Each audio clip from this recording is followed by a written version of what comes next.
जाय मुलाया देरगोन बेखौ बिलाइ गांनैयावनो सिनायो। जि मुलाया देरगोन बेखौ बिलाइ गांनैयावनो सिनायो। अब्ला नैबे सिदलि बियाबनि उफ्रा बिसायख'थिया बिलाइ गांनै आरो 2025 मायथाइयाव मुलाया बेसे गिदिर देरहैगोन बेखौ नोंथांमोना नायदो। सिदलि इलेक्सना बिलाइ गांनै, बिनि उनाव 2025आव मुलाया बेसेबां गिदिर देरहैगोन बेखौ नोंथांमोना सानबानो जाबाय। राजु नार्जारिया बेफोर बाथ्राखौ एनडिए एबा इउपिपिएलनि बिजाथि निर्मल कुमार ब्रह्मआ उफ्रा बिसायख'थियाव देरहासार जानो हानायनि उनाव खौरांगिरिनि गेजेरजों फोरमायदों। दानि जे नैबे सिदलि बिजाबनि रिजाल्ट नोंथांमोना मिथियो, जि मुलाया देरगोन बेखौ बिलाइ गांनैयावनो सिनायो। नोंथांमोना सानदो नैबे सिदलि इलेक्सना बिलाइ गांनै, बिनि उनाव 2025आव मुलाया बेसेबां गिदिर देरहैगोन बेखौ नोंथांमोना सानबानो जाबाय। बिथां राजु नार्जारिया बाथ्रायाव बुंनाय बायदि मुला देरगोनखौ बिलाइ गांनैयावनो सिनायो होननाय बायदि गावसोरनि दोलोखौ मुलाजों रुजुनानै बाथ्रा बुंदों बिथां राजु नार्जारिया। आरोबाव बिथां राजु नार्जारिया बुंथिबावदों दि बिपिएफ हानजाया सिदलि बियाबाव देरहानो थाखाय गेलेयाखै। बिथांमोनहा गावसोरनि मावथि आरो भटार्सफोरखौ हमथानो थाखायसो गेलेखादोंमोन। बिपिएफ हानजाया जेनदोंब्लाबो गोसो बायनो नाङा, राजखान्थियाव जेननाय देरहानाया थाखायो होननानै बाथ्रा बुंथिदों राजु नार्जारिया। बिनि अनगायैबो बिथां राजु नार्जारिया खौरांगिरिनि गेजेरजों मा बाथ्रा फोरमायबावखो फै जों आबुङै मिथिना लानि। गिबियावनो सिदलि समस्तिनि एमएलए समस्तिनि जोंनि मानगोनां भटार रायजो राजाफोरखौहाय गोसो गोरबोनिफ्राय जोंनि एनडिएनिफ्राय जानानै स्पेशेलि जोंनि इउनाइटेड पिपल्स पार्टि लिबारेलनि जानानै गोसो गोरबोनिफ्राय बिथांमोननिसिम खुलुमनाय, गोजोननाय आरो बिथांमोनखौ साबायखर बावहरदों। बिथांमोना जोंनो दिनै आशीर्बाद होदों। ओरैबायदि आशीर्बाद होदों जे जों जे जिनिसखौ सानदोंमोन जे जोंनि इन्टारनेल सार्भेयाव, इन्टारनेल एग्जिट पलाव जोङो 36,000निफ्राय एसे बांसिन भटआव देरहागोन होननानै बुंदोंमोन। बे जों जेखौ इन्टारनेल एग्जिट पल खालामदोंमोन बे एग्जिट पलानो दिनै सैथो बाहाय जादों। बिनि थाखायनो दिनैहाय सिदलिनि जे रायजो राजाफोर, जोंनि मानगोनां भटारफोर, बिथांमोनखौ आं गोसो गोरबोनिफ्राय गोजोननाय बावहरदों।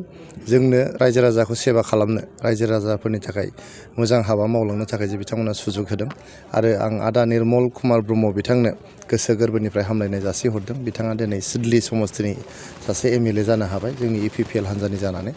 बिथाङा जाहाथे रायजो राजाखौ सेबा खालामलाङो, जेब्लायबो रायजो राजानो जे जोङो रादायफोर होदोंमोन बे रादायफोरखौ मावफुंलांनो हायो, जोंनि गरिब दुखिया रायजो राजाफोरखौ बोखांलांनो हायो आरो जोंनि बड'लेण्ड ओनसोलाव जोंनि गोजोन जे दिनैहाय फैफिनबाय बे गोजोनखौ जों गोजोर खालामनो हायो। बिनि थाखाय जों हाबा मावनांगौ। आङो जोंनि प्रमद बर' सारनिसिमबो गोसो गोरबोनि हामलायनाय जासिहरदों आरो बिथांखौ धन्यबाद होदों। बिथांमोननि दैदेननायावनो जोङो बयबो इउपिपिएल हान्जाजों लोगोसे बिजेपि एजेपि जों ज' नांनानै प्रमद बर' सारनि दैदेननायाव नैबे बिसायख'थिखौ जों देरहानो हादों।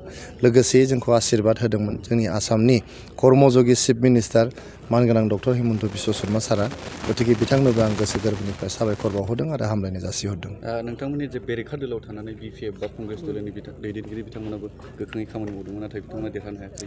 आङो सिगांनो बुंदों जे जोंनि बिपिएफ हान्जाया सिदलि समस्तियाव देरहानो थाखाय बिथांमोना गेलेयाखै। बिथांमोना गेलेदों गावसोरनि केडारफोरखौ आरो वार्कारफोरखौ आरो भटारफोरखौ हमथानो थाखाय। दिनैहाय बिथांमोना मोजां गेलेदों बिपिएफआबो। गतिके बिपिएफनोबो आं गोसो गोरबोनि हामलायनाय जासिहरबाय। बिथांमोना गोसो बायनाङा, राजखान्थियाव जेननाय देरहानाया थायो। गतिके जेनदों होननानै गोसो बायनांगौ बेहाय बिपिएफआ जेबो गैया। इयुनावबो बिथांमोना इलेक्सन गेलेलांनांगोन आरो जोङो जिहेतु इउपिपिएल आरो बिपिएफनि गेजेराव सावरायलायनाया सोलिगासिनो दङ। इयुनावबो जों सावरायलांबाय थानांगोन। जों बड'लेण्ड ओनसोलनि रायजो राजाफोरनि मोजांनि थाखाय जोंनि बड'लेण्ड ओनसोलखौ जोङो मोनसे जौगाखां ओनसोल होननानै दिखांनायनि खाथिराव आरो जोंनि बड'लेण्ड ओनसोलाव अराय गोजोन गायसननायनि थाखाय जों बिपिएफ आरो इउपिपिएल बे मोननै हान्जाया जेब्लायबो जों खामानि मावलांनांगोन। गतिके बिथांमोनाबो जोबोद मोजाङै गेलेदों। बेनि थाखायनो बिथांमोननिसिमबो गोसो गोरबोनि हामलायनाय जासिहरदों। आदा सुद्द बसुमतारिनिसिमबो आङो गोसो गोरबोनि हामलायनाय जासिहरदों। जोंहा हाग्रामा महिलारि सारनोबो गोसो गोरबोनि हामलायनाय जासिहरदों। बिथांमोना जे थांखिखौ लानानै इलेक्सनखौ गेलेदोंमोन, जे गावसोरनि भटार आरो वार्कारखौ हमथानो थाखाय, बेखौ बिसोरो हमथानो हादों होननानै आं सानो। नाथाय दिनै जिहेतु जोंहा आदा निर्मल कुमार ब्रह्मआ इउपिपिएलनि बिजाथि जानानै गोबां बिबाङाव देरहानो हाबाय, बियो जोंनि इउपिपिएल हान्जानि गोजोन इयुन आरो जोंनि बड'लेण्ड ओनसोलनि गोजोन इयुननि बियो मोनसे इसारा। 2025 मायथाइयाव बिटिसि बिसायख'थि जानो थांगासिनो माबायदि 2025 मायथाइनि नैबे जे जोंहा रिजाल्ट दानि जे नैबे सिडली बिजाबनि रिजाल्ट नोंथांमोना मिथियो जि मुलाया देरगोन बेखौ बिलाइ गांनैयावनो सिनायो नोंथांमोना सानदो नैबे सिडली इलेक्सना बिलाइ गांनै बिनि उनाव 2025 मुलाया बेसेबां गिदिर देरहैगोन बेखौ नोंथांमोना सानबानो जाबाय